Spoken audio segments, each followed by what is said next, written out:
Hello, I'm TheNerdySteve and welcome to my movie review channel. If you like what you see, I'd appreciate you liking, commenting, or subscribing. Today I will be reviewing Adrian Chiarella's Leviticus in one take. So, let's go.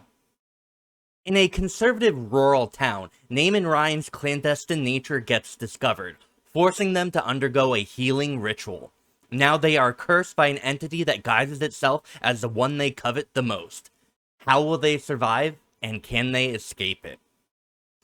I was very excited going to this film. A queer horror movie is right up my alley, but sadly, Leviticus left me disappointed.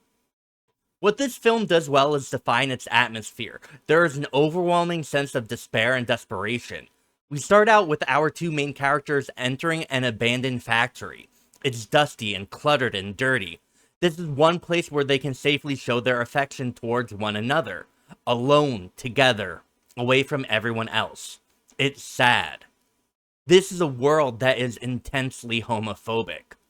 The church is also a large part of their lives, as, I assume, they're dragged against their will to attend these masses or meetings. It's all very unsettling. The beginning of this movie is a very slow burn.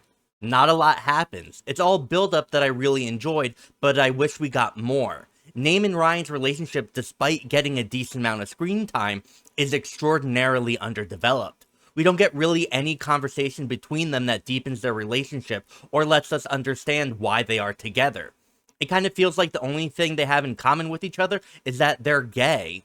Maybe you'll feel differently, but my interpretation of their relationship left me very disenchanted from them as a couple and as characters. So I didn't care as much as I would have liked when atrocities started happening to them. But let's talk about those atrocities.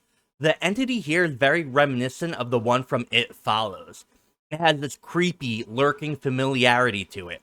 Sometimes it will just appear in the background, staring and waiting. And I like this about it. But one thing I kind of hate in horror movies is when the entity treats one character much more violently than others for seemingly no good reason. We see early on what this thing can do, but then it basically regresses into something that just plays with its food. I find this really frustrating and makes me feel disconnected from the horrors that are happening. This might be the reason why I found the film hardly scary or terrifying. There's also a scene with a previous victim who survived where she informs our protagonist about what is going on. I don't know how she was so certain of everything she was saying, and it came across as very cliche. It felt like when they go to Ali Larter's character in the hospital in Final Destination 2. It was just another thing that furthered me away from this film. And for a movie titled Leviticus and has religion play an integral role in its story, it doesn't really do anything with it as the film progresses. I found this very disappointing, because the metaphor for conversion therapy and coming out versus being in the closet was all wonderful stuff the film toys with. I just wish it explored it more. Overall, I thought Leviticus was as average as it comes. Now, this review might make it seem like I loathe the film, and I didn't. Despite how much I was disconnected from its themes and characters, there is something here worth investigating. It's well acted and beautiful, and there are some intense moments. I just think its script could have used another couple of drafts to really hone everything together. It's only 88 minutes long, and there are a lot worse ways to spend your time. I think if you enjoy horror, it is definitely worth the watch.